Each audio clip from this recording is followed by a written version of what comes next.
Bharat Ratna doctor Bhimrao Ambedkar को कोटि कोटि नमन। ये कार्यक्रम डॉक्टर भीमराव अंबेडकर के जीवन पर आधारित है, जहां भारत की जनता के प्रति उनके योगदानों को पूरी सजगता से चित्रित और रेखांकित करने का प्रयास है। कार्यक्रम में दिखाई गई घटनाएं लब्ध पुस्तकों से ली गई हैं। इस कार्यक्रम के जरिए चैनल की ओर से एक विश्वसनीय, सजग और सकारात्मक प्रयास है कि डॉक्टर बाबा साहेब भीमराव अंबेडकर के जीवन की संघर्ष यात्रा एवं गौरव गाथा पूरे आदर के साथ घर घर पहुंचे और उनके योगदानों से सभी संपूर्णता में परिचित और आह्लादित हों।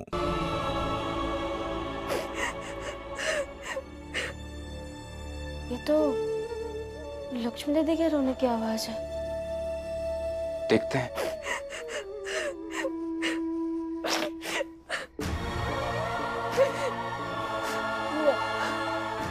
वो मैं क्या कर रूं? कि तबीयत ठीक नहीं है।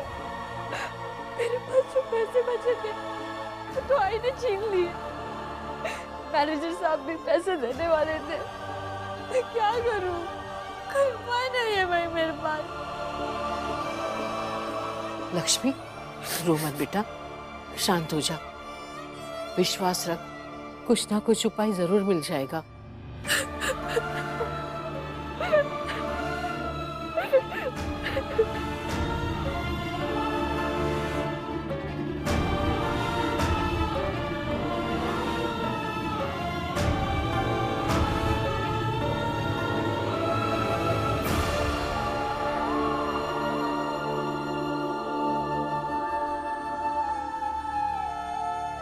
क्या हुआ?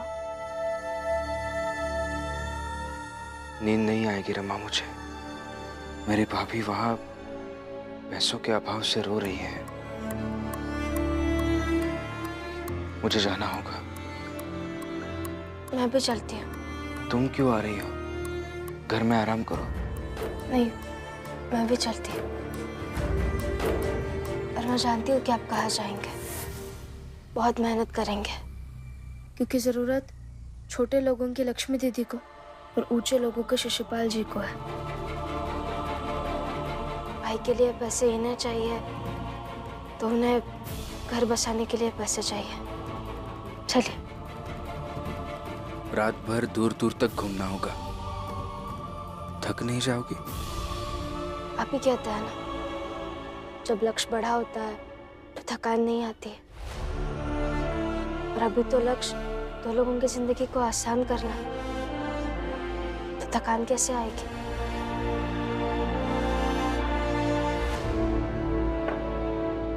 चलिए।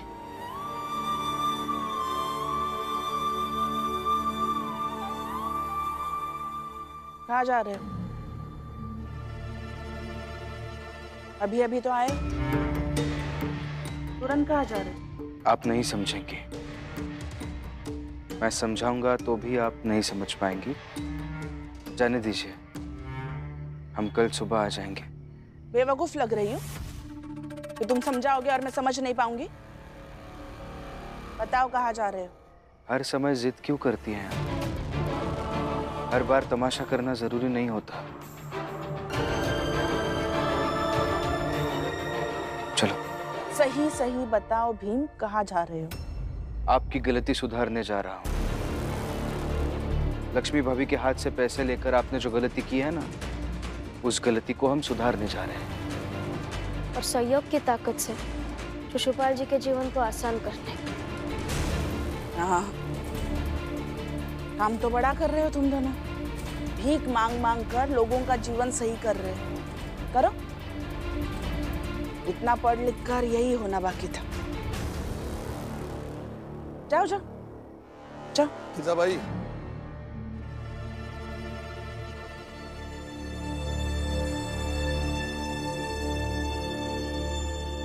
भीख और सहयोग में फर्क होता है जीजा भाई, लेकिन तुम्हें कैसे समझ में आएगा?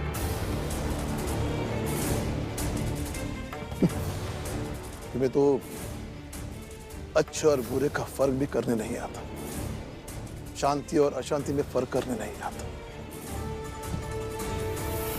वो सब छोड़ दो, लेकिन क्या करना चाहिए और क्या करना नहीं चाहिए ये फर्क भी समझ में नहीं आता। तो ये कैसे समझ में आएगा? इसलिए तो कहते हैं ना जीजा भाई, उम्र के साथ साथ जीवन की बारीकियां समझने का हुनर विकसित करते रहना चाहिए। एक तो आदमी बूढ़ा हो जाता है और समझ 2 कौड़ी की भी नहीं बचती। हो गया?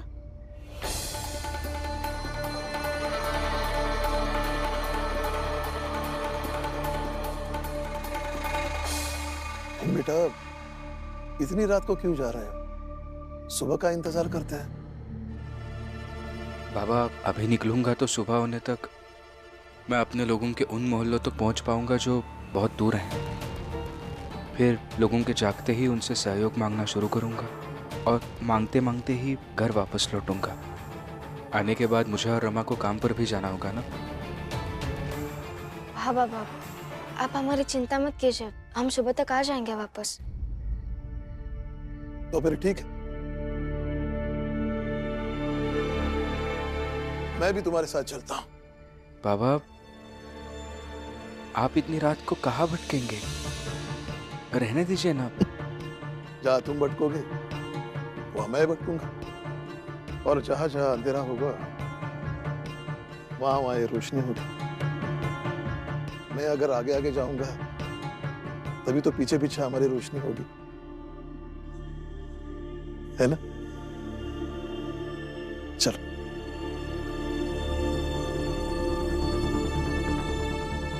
अब क्या करें?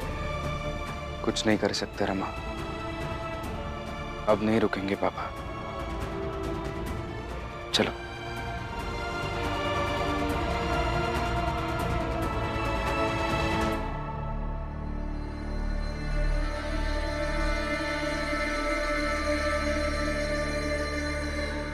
देख ले, इस घर का सबसे बूढ़ा आदमी इस भीम और रमा के चक्कर में आकर ये ऐसा हाथ में लालटेन लेकर पूरी रात भर बाहर घूमेगा। मैं कुछ नहीं कर पाई और ना ही तू कुछ कर पाएगी, और ये कुछ कर न पाने की तकलीफ हमेशा रहती है मुझे। तो ये तकलीफ समाप्त कर दे। भैया जब सुबह लौट कर आए तो अच्छे से बात करना, प्यार से चाय बनाना और पिलाना भी, और वो जो करके आएंगे उसकी तारीफ भी कर देना, अच्छा लगेगा। और जब भैया को अच्छा लगेगा तो हो सकता है कि अगली बार जब तू रोकने की कोशिश करेगी तो उसका थोड़ा असर जरूर होगा। बुआ, खून बेचकर फूल ना खरीद ले, कल आएंगे तो फूलों का हार पहना देंगे। तुम दोनों से यही उम्मीद कर सकते हैं।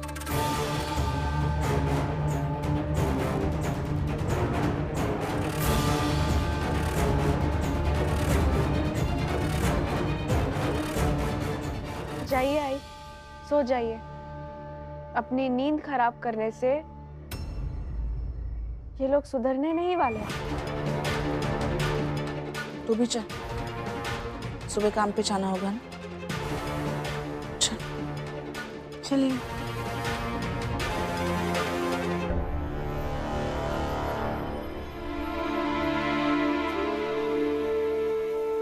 आज नींद नहीं आएगी मुझे। आज मैं रात भर जागकर इंतजार कर रहा हूं सुबह होने का, ताकि मैं नए तरीके से जीना शुरू कर सकूं। आज तक मैं दूसरों के जीवन को मुसीबत में डालता रहा, लेकिन अब मैं खुद मुसीबत से लड़ना शुरू कर सकूं। मगर संघर्ष करने वाले लोग सोते नहीं है क्या? अभी अभी तो संघर्ष करने का सोच रहा हूं, थोड़ा और सोचने दो। और सच कहूं तो ये सोचकर खुश हो रहा हूं कि मजा आ रहा है। अब समझ पा रहा हूं कि भीमराव को संघर्ष करने में इतना मजा कैसे आता है।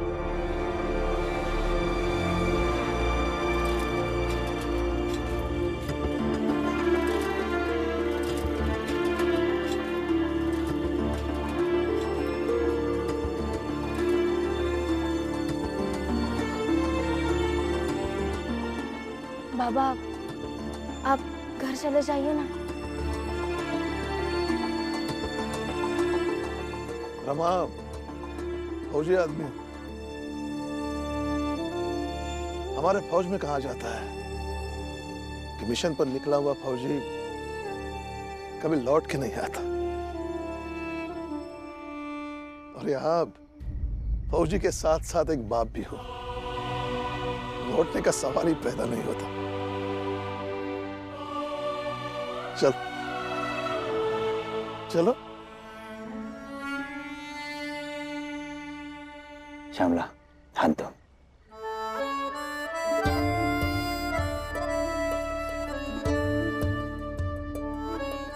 मैं तुमसे वादा करता हूं कि मैं मेहनत करूंगा, बहुत संघर्ष करूंगा और एक दिन ऐसा इंसान बनूंगा जिस पर तुम्हें गर्व होगा। आप सब कुछ छोड़कर मेरा साथ देने लगे, भीम भाऊ की बातें मानने लगे और एक अच्छे व्यक्ति बन गए, तो यही बहुत है गर्व करने के लिए। श्यामला, तुम्हारे लिए बहुत होगा, लेकिन मुझे और बहुत कुछ करना है। इतना कि भीमराव के सामने मैं गर्व से जाकर खड़ा हो सकूं और भीमराव उदाहरण दे सके कि जब शिशुपाल सुधर सकता है तो हर कोई सुधर जाएगा।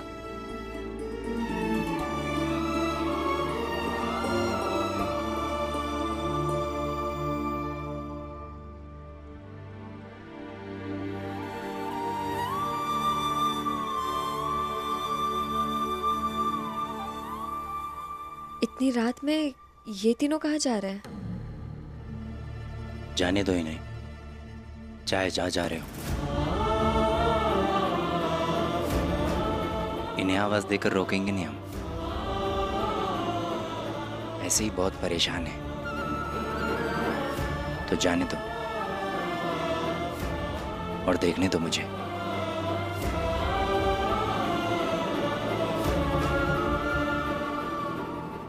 क्या देख रहे हैं आप?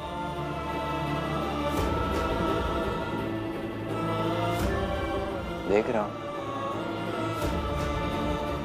कि जब बाप हाथ में लालटेन लेकर अपने बेटे को चलने के लिए रास्ता दिखा रहा है, तो उसका बेटा भीमराव ही बनेगा।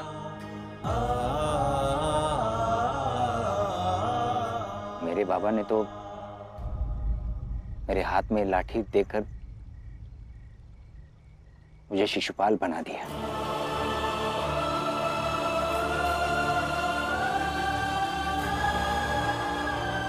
दरअसल बहुत कुछ निर्भर करता है कि बच्चा शिशुपाल बनेगा या भीमराव। अभी इस बात पे कि उसका बाप रामजी सकपाल हैं या मेघनाथ। हाँ, सही कहा आपने, मगर बहुत इच्छा शक्ति और मेहनत से जीवन के किसी मोड़ पर भी कोई भी शिशुपाल भीमभाव के रास्ते पर चलना शुरू कर सकता है। कर सकता है, मगर उसके लिए बहुत मेहनत, बहुत संकल्प और बहुत सारे सहयोग की जरूरत पड़ती है, जैसे आज मुझे पड़ रही है।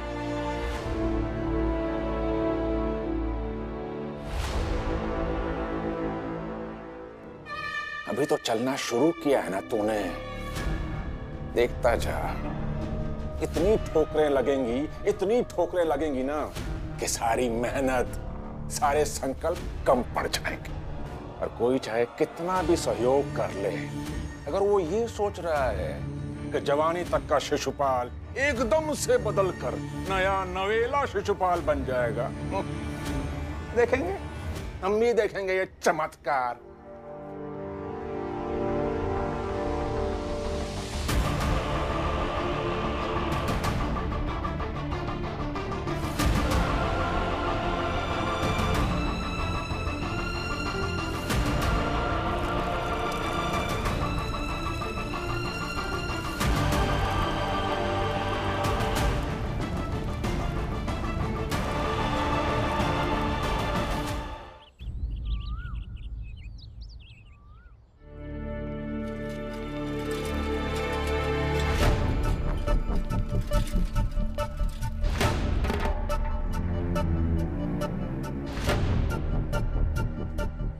मुझे मेरे चाय का दूध मिल गया।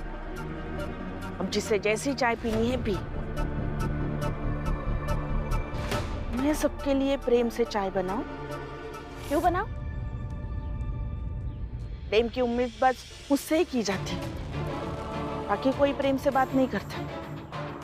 चाय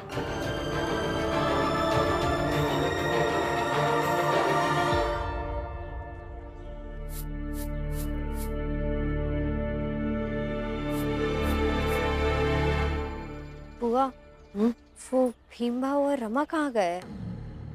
अब वो दोनों बाहर गए हैं, भैया भी साथ में गए हैं। अरे मैं बता देती हूँ।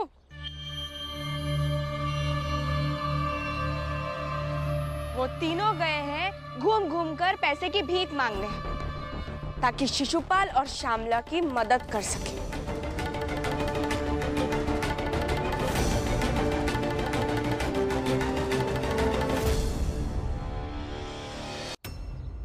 तो पापा नहीं है ना, मैं दूध लेकर आती हूँ। हाँ। ए सुन, तुझे कुछ समझ नहीं आता? हाथ छोड़िए मेरा। जो पूछ रही हूँ उसका जवाब दे पहले। कुछ समझ में आता है भी या नहीं तुझे? करुणा, छोड़, लक्ष्मी का हाथ छोड़। जो पूछ रही हूँ उसका जवाब दे मुझे। समझ में आता है या नहीं कुछ भी? आखिरी बार कह रही हूँ, हाथ छोड़िए मेरा। पहले जो पूछ रही हूँ वो बता।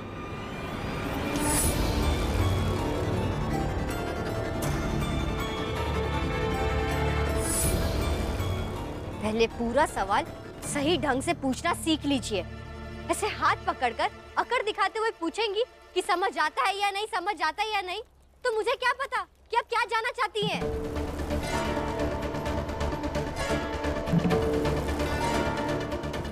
ए सुन,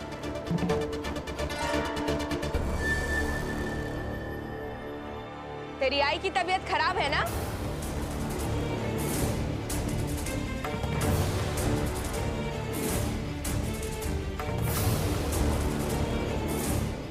लेकिन उनके लिए तो पैसे की भीख मांगने नहीं गए वो तीनों। लेकिन देख, उस शिशुपाल और श्यामला के लिए चले गए भीख मांगने। अब तू ही बता, इससे क्या साबित होता है?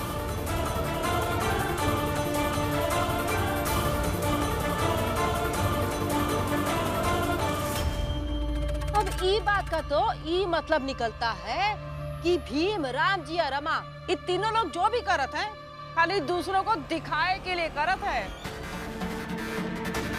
और नहीं तो क्या, इन लोगों को तो बस महान बने का है। और महान कौन कहेगा इनका? वो शिशुपाल कहेगा, वो श्यामला कहेगी। लक्ष्मी तो घर की है ना, तू कहे पर इनके महान महान के माला जपेगी। और चाहे लक्ष्मी की माँ मर जाए तो मर जाए, ये भीम, रमा, राम जी मदद थोड़ी करेंगे।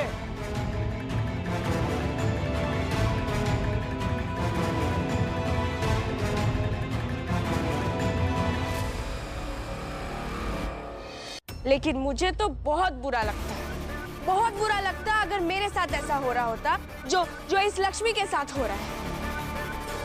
करुणा, क्यों हर बार बात का बतंगड़ बनाती हो? तुम भी जीजाबाई जैसी बन गई हो। आपका तो रहने दो, आपका तो पति भागने पर भी पता नहीं आपको बुरा लगा या नहीं लगा। करुणा, पति पर मत जाओ। आप भी मेरी सास पर मत जाइए। अरे लक्ष्मी की जगह अगर हम भी होते ना तो हमें भी बुरा लगता, समझे? लक्ष्मी, ये सब तुझे भड़का रहे हैं, इनकी बात मत सुन। तू जा, जाकर दूध लेकर आ। नहीं बुआ,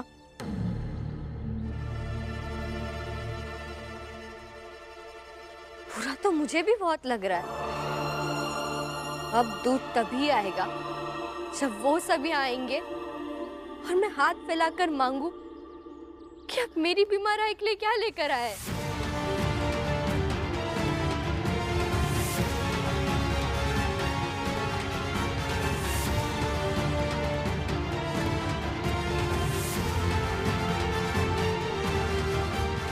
आई कहाँ चली गई?